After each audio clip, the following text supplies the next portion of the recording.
Assalamualaikum warahmatullahi wabarakatuh. Bismillahirrahmanirrahim. Kembali lagi di channel Inspirasi Muslim.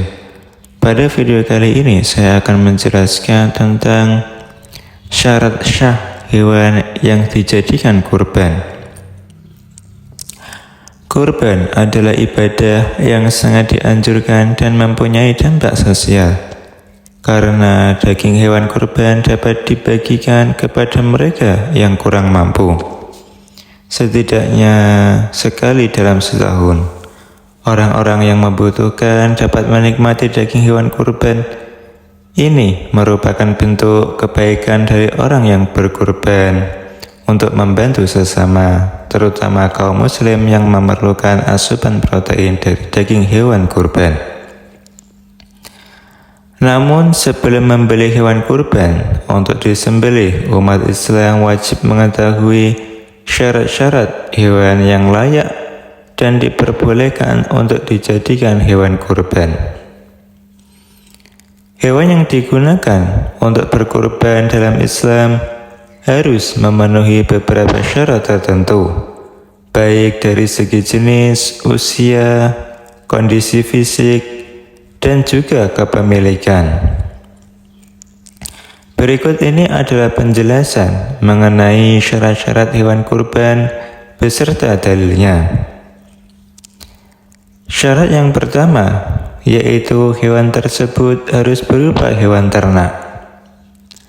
Jenis hewan kurban adalah salah satu aspek yang harus diperhatikan, yaitu wajib hukumnya menyembelih hewan ternak sebagai hewan kurban. Hewan kurban harus berasal dari jenis-jenis ternak tertentu, seperti unta, sapi, dan kambing. Kemudian dalilnya, supaya mereka menyebut nama Allah terhadap hewan ternak yang telah dirizkikan Allah kepada mereka. Quran Surat Al-Hajj ayat 34. Dan bagi tiap-tiap umat telah kami syariatkan penyembelihan kurban, supaya mereka menyebut nama Allah terhadap binatang ternak yang telah dirizkikan Allah kepada mereka. Quran Surat Al-Hajj ayat 34.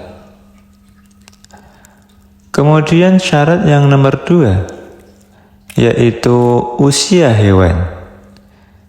Usia minimal hewan kurban adalah sebagai berikut.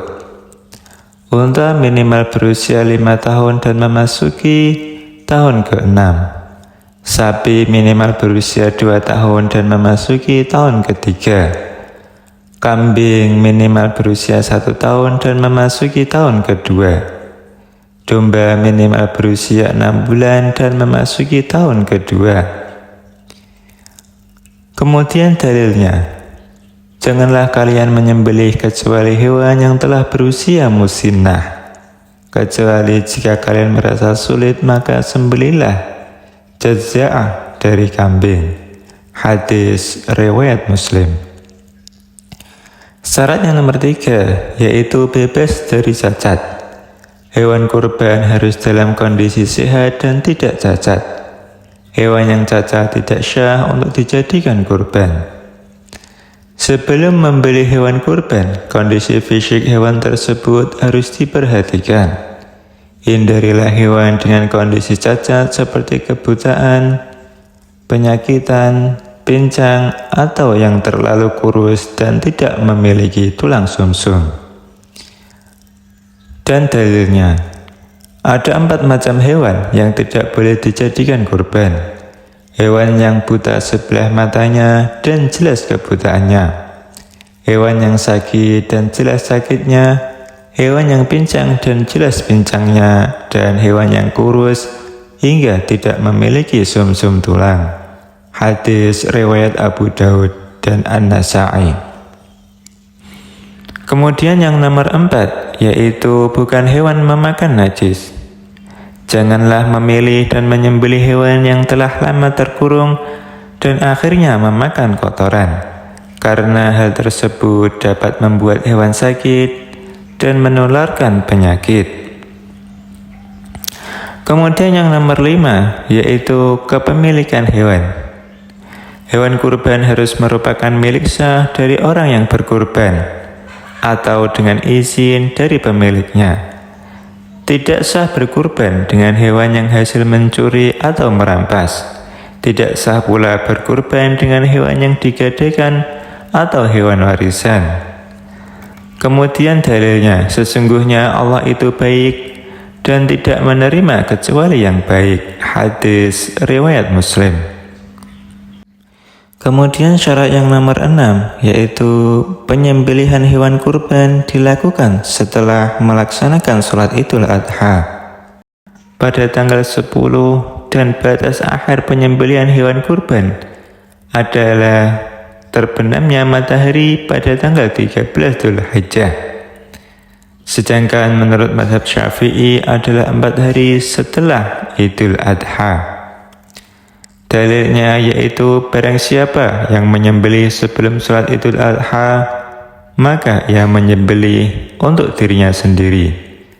Dan barang siapa yang menyembelih setelah sholat dan 2 khutbah, maka sungguh ia telah menyempurnakan ibadahnya dan dia telah mengikuti sunnah kaum muslimin. Hadis riwayat Bukhari. Dengan memenuhi syarat-syarat tersebut, ibadah kurban akan menjadi syah dan diterima oleh Allah Subhanahu wa Ta'ala, serta memberikan keberkahan bagi yang melaksanakannya. Sekian dari saya, semoga bermanfaat. Wassalamualaikum warahmatullahi wabarakatuh.